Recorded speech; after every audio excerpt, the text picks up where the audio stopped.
Halo semuanya, di video kali ini kita akan membahas tentang kisah seorang bangsawan wanita yang membunuh banyak sekali wanita di zamannya. Nah, kenapa dia banyak sekali membunuh wanita di zamannya?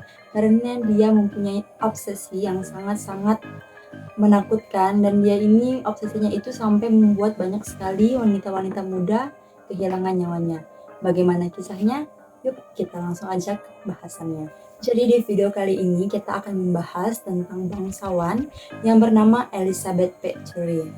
Nah, Elizabeth Bathory ini adalah seorang bangsawan dari Hungaria yang berasal dari keluarga Bathory. Nah, Bathory itu sendiri lahir pada tahun 7 Agustus 1560 dan dia ini merupakan anak dari pasangan Georges dan anak Anna Bathory. Keluarga Bathory ini merupakan keluarga yang paling terpandang dan juga kaya raya pada zaman itu. Nah, banyak sekali keluarganya yang merupakan orang-orang terpandang di Hungaria pada saat itu. Salah satunya itu adalah sepupunya yang merupakan kardinal. Dan bahkan pamannya Elizabeth itu merupakan raja Polandia bernama Stephen. Walaupun keluarganya ini sendiri merupakan keluarga dari kalangan terpandang, namun keluarga Bathory ini juga memiliki banyak sekali sisi gelapnya. Salah satunya pamannya ini merupakan seorang satanisme, yaitu penganut ilmu-ilmu gaib, dan dia itu percaya sekali dengan ilmu-ilmu gaib. Dan salah satu pamannya yang lain itu merupakan seseorang dengan gangguan jiwa. Jadi di saat umur Bathory ini 15 tahun, di tahun 1575, Elizabeth ini menikah dengan seorang pasukan perang yang bernama Count Ferenc Nadasdy yang 10 tahun lebih tua daripada Elizabeth. Nah, setelah itu suaminya ini juga berasal dari bangsawan yang cukup rendah kelasnya dari Elizabeth. Oleh sebab itu, Ferenc Nadasdy ini menggunakan nama belakang dari keluarga Elizabeth, yaitu Bathory. Dan Elizabeth sendiri tetap menggunakan Elizabeth Bathory karena keluarga Bathory ini merupakan keluarga yang terpandang pada saat itu dibandingkan dengan keluarga suaminya. Nah, suaminya Elizabeth ini sendiri sangat sering untuk pergi ke medan perang karena tugasnya. Di saat itu, suaminya Elizabeth ini ikut bertempur melawan Turki Utsmani atau Ottoman Empire. Nah, setelah menikah juga mereka dua ini tinggal di istana Kertész yang merupakan sebuah kastil di desa penggunungan di desa Kertész di lembah di bawahnya. Jadi di kastilnya ini di bawahnya itu adalah lembah. Nah, setelah itu suaminya ini yang tadinya sering berpergian melawan para musuh akhirnya menjadi sangat terkenal dan merupakan sebuah pasukan yang bisa dibilang dia ini cukup mahir pada saat itu, hingga pada saat itu di Hungaria dia itu sampai digadang-gadang sebagai pahlawan Hungaria atau dijuluk dengan sebutan Black Hero of Hungary. Setelah itu, Elizabeth yang muda ini pastinya sangat-sangat kesepian ya, karena dia itu sering sekali ditinggal suaminya ke medan pertempuran. Nah, karena selalu ditinggal inilah kemudian Elizabeth ini merasa kesepian dan dia itu mulai mencari aktivitas baru. Nah, aktivitasnya ini dia sangat sering sekali untuk mengagumi kecantikan dia sendiri. Nah, dia itu kayak berpikir, aku ini sangat cantik dibandingkan yang lain. Nah, dia itu selalu memuja-muja kecantikannya sendiri. Nah, bahkan Elizabeth ini banyak sekali memiliki kekasih gelap pada saat itu. Dia itu banyak memiliki kekasih-kekasih tanpa sepengetahuan suaminya. Bahkan pada suatu saat suaminya ini mengetahui kalau Elizabeth itu berselingkuh, namun suaminya itu memaafkan Elizabeth Bathory. Nah, setelah itu bukan hanya dia ini memiliki banyak simpanan, tapi dia ini juga dibilang atau bisa dikatakan dia ini adalah biseksual. Dia itu bahkan isu-isu yang beredarnya dia itu memiliki hubungan dengan bibinya sendiri yang bernama Countess Clara Bathory. Kita kemudian beralih ke kehidupan satanisme. Seperti yang udah aku jelaskan tadi, Elizabeth ini itu sangat sering sekali mengagumi kecantikannya. dan dia itu bahkan um, selalu saja memuji-muji dirinya itu sangat cantik dibandingkan dengan yang lain. Dan sampai suatu hari dia ini memiliki pelayan yang menjerumuskan dia ke satanisme atau ke kepercayaan-kepercayaan gelap. Nah, nama pelayannya ini bernama Dorothea Sentes atau biasa disebut dengan Dorka. Nah, karena Dorka ini juga merupakan pelayan dia yang sangat dekat dengan Elizabeth, jadi Dorka ini selalu memberikan informasi-informasi yang berkaitan dengan dunia spiritual. Misalnya, Dorka ini sering bilang, kalau kamu itu mau cantik, kamu itu harus melakukan sesuatu yang sebenarnya itu sangat menyimpang, seperti itu. Kak ini sangat-sangat menghasut Elizabeth. Nah, salah satunya hasutannya ini membuat Elizabeth ini kerap sekali menyiksa pelayan-pelayan mudanya. Nah, Elizabeth ini sendiri tidak hanya dibantu oleh Dorka, melainkan dia itu memiliki pelayan-pelayan dekat lainnya, yaitu seperti Suster Ilona Ju, lalu seorang pelayan pria bernama Johannes Uchvari, dan seorang pelayan wanita bernama Anda Durfula. Nah, Anna Durfula ini bukan cuma hanya sebagai pelayan Elizabeth, tetapi juga sebagai kekasih Elizabeth. Nah, bayangkan tuh, Anna itu merupakan seorang wanita dan Elizabeth ini juga seorang wanita. Jadi bisa dibilang mereka memiliki penyimpangan yang sangat-sangat menyimpang ya pada zaman itu. Nah, setelah itu bersama para pelayannya yang tadi, Elizabeth ini mengubahlah istana tempat tinggal Elizabeth ini menjadi tempat penyiksaan bagi para wanita muda. Nah, Elizabeth ini kerap sekali menyiksa, kerap sekali menjambak dan melakukan perbuatan-perbuatan yang sangat keji kepada pelayan-pelayan mudanya. Bukan hanya dijambak seperti biasa, tapi juga menggunakan alat-alat yang sangat-sangat menyakitkan ya teman-teman. Nah, lalu kemudian pada tahun 1600 suaminya Elizabeth yaitu Ferenc itu meninggal, dan dia itu setelah suaminya meninggal inilah dia itu kemudian mulai melakukan penyiksaan-penyiksaan yang lebih menyayat gitu ya, yang lebih sadis seperti itu. Nah, setelah itu Elizabeth ini juga menyadari bahwa kecantikannya itu semakin memudar karena usia dia.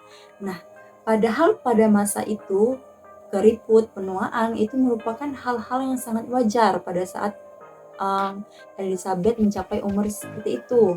Nah, tapi Elizabeth ini merasa kecantikannya itulah yang sangat-sangat dia kagumi. Dia tidak terima kalau seakan-akan kecantikannya ini memudar.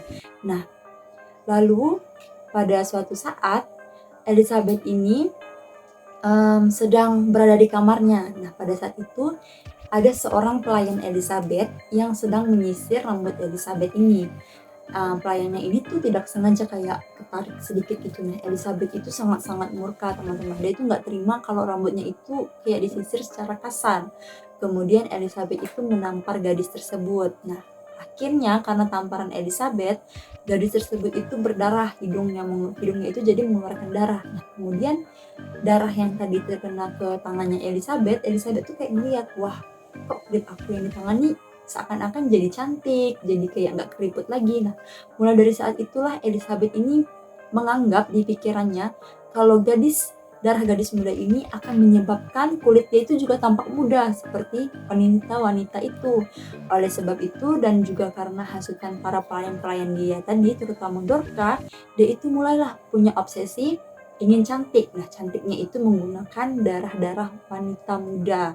Karena menurut dia darah wanita muda itulah yang bisa membuat kulit dia itu kembali muda seperti wanita muda itu. Nah, kemudian banyak sekali wanita-wanita yang menjadi pelayan dia habisi dengan cara darahnya dikuras. Habis itu ketika darahnya itu sudah dikuras, Elizabeth itu akan mandi menggunakan atau berendam di bathtub menggunakan darah-darah wanita muda itu ya, sangat-sangat miris sekali gitu kan.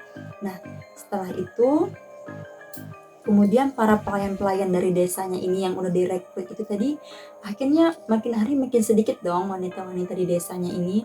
Akhirnya Elizabeth itu kayak mulai berpikir kan, aduh ini kok wanita-wanitanya makin sedikit, dan dia tuh mulai berpikir aku itu harus menggunakan darah-darah wanita dari kelas bangsawan. Kenapa dia berpikir untuk menggunakan darah para wanita bangsawan?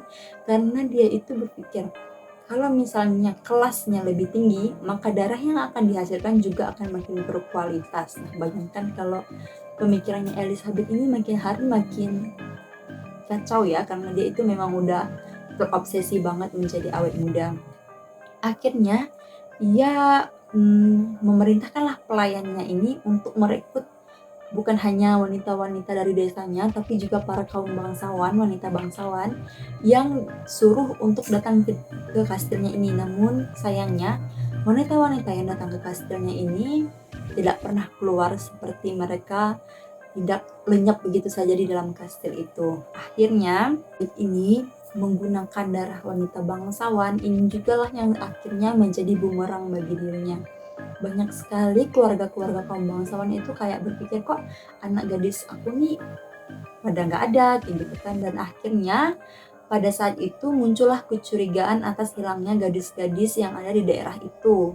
Nah, hingga pada tanggal 30 Desember 1610 tahun 1610 raja sendiri akhirnya itu turun tangan. Nah, dia itu membentuk pasukan khusus yang ditangani langsung oleh pimpinan yang bernama Georgi Turzo yang merupakan sepupunya Elizabeth sendiri. Nah, sepupunya Elizabeth inilah yang disuruh raja untuk membuat kayak pasukan khusus untuk menyelidiki hilangnya gadis-gadis di daerah itu pada saat itu. Nah, kemudian itu mereka menyebut istana Ketis di mana tempat Elizabeth ini lahir. Nah, disitulah mereka sangat-sangat shock ya teman-teman, karena melihat pemandangan di kastil itu kayak mereka tuh menemukanlah banyak sekali ya wanita-wanita yang sudah tidak bernyawa, wanita-wanita yang meninggal karena kehabisan darahnya seperti itu kan. Jadi mereka tuh sangat-sangat shock, sangat-sangat terkejut atas apa yang mereka lihat. Nah, dan kemudian mereka itu juga menemukan penjara di istana itu. Nah, penjara ini itu merupakan ruang tunggu istilahnya untuk gadis-gadis yang belum dieksekusi. Jadi gadis-gadis ini nih tempat kamu nunggu loh, bentar lagi kamu tuh bakalan sama juga nasibnya. Jadi bahkan ada sebuah ruang basement yang ditemukan dan ada sekitar 50 mayat yang sudah mulai membusuk di basement itu. Jadi kayak diletakin dulu di basement kayak gitu-gitu. Jadi itu sangat-sangat sadis ya. Bayangkan pada zaman itu dan sepupunya sendiri yang menangkap, pasti merupakan berita yang sangat besar ya di Hungaria pada saat itu. Nah, setelah ditemukan banyak sekali jenazah yang ada di istana itu, akhirnya Elizabeth ini diadili pada tahun 1611 dan tercatat setidaknya ada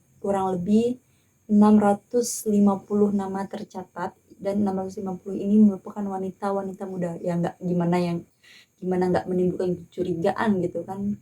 Wanitanya aja tuh gadis mudanya sampai 650. Itu kayak, loh kok desa kita nih gadis-gadisnya udah nggak ada semua, yang tinggal tua-tua aja kan, pasti menimbulkan kecurigaan karena ada 650. Bayangkan 650 itu kayak udah benar-benar ya, sampai nggak bisa lagi lah kan kita memikirkannya 650 demi obsesi dia awet muda. Nah, nama-nama ini itu berdasarkan atas laporan orang hilang pada saat itu, dan mulai dari keluarga-keluarga petani hingga keluarga-keluarga bangsawan itu yang melaporkan hilangnya anak gadis mereka kayak gitu. Jadi ya sekurang-kurangnya ada 650 nama tercatat pada saat itu. Namun Elizabeth ini tidak diadili, dia itu hanya dikurung saja, dikurung di kediamannya, di kamarnya itu di istana Ketis ini tadi. Dan hanya 4 pelayannya saja yang diadili dan dihukum mati. Dan pada saat itu Raja Hungaria pada saat itu itulah yang memerintahkan Elizabeth ini untuk dipenjarakan di dalam kastilnya sendiri. Kemudian para pekerja ini menutup semua pintu dan jendela di ruang kamarnya Elizabeth supaya Elizabeth ini tidak kabur. Jadi dia itu kalau dikasih makan kayak ada ditaruh di pintunya gitu teman-teman. Jadi dia itu nggak ada tempat untuk bisa melihat dunia luar kayak gitu. Nah, Kemudian pada tahun 1614, 4 tahun setelah Elizabeth ini dikurung di dalam kamarnya, suatu hari ini pelayan itu melihat kok di lubang di pintu itu kan ada makanannya ya di depannya, kok nggak diambil sama Elizabeth gitu. Nah itu tuh udah sehari makanan itu nggak diambil sama Elizabeth. Akhirnya pelayan itu curiga dan kemudian mereka mengintip ya ke dalam kamar tersebut dan melihatlah bahwa Elizabeth ini sudah kehilangan nyawanya. Jadi Elizabeth Bathory itu meninggal di usia 54 tahun pada 21 Agustus 1614. Nah, begitulah, demikianlah kisah dari Elizabeth Bathory, seorang bangsawan ya, bangsawan yang kaya raya yang bisa dibilang cukup terpandang keluarganya dan merupakan bukan keluarga sembarangan, tapi dia itu punya obsesi awet muda yang menimbulkan banyak sekali kehilangan wanita-wanita muda di desanya itu. Nah, semoga dari kisah ini kita bisa belajar ya, kalau kita punya obsesi ya atau kita ingin belajar suatu ilmu, kita harus benar-benar memahami apa yang akan kita lakukan kayak gitu. Dan demikian cerita kali ini di video ini. Jangan lupa untuk like, comment, and subscribe. See you on the next video. Bye bye.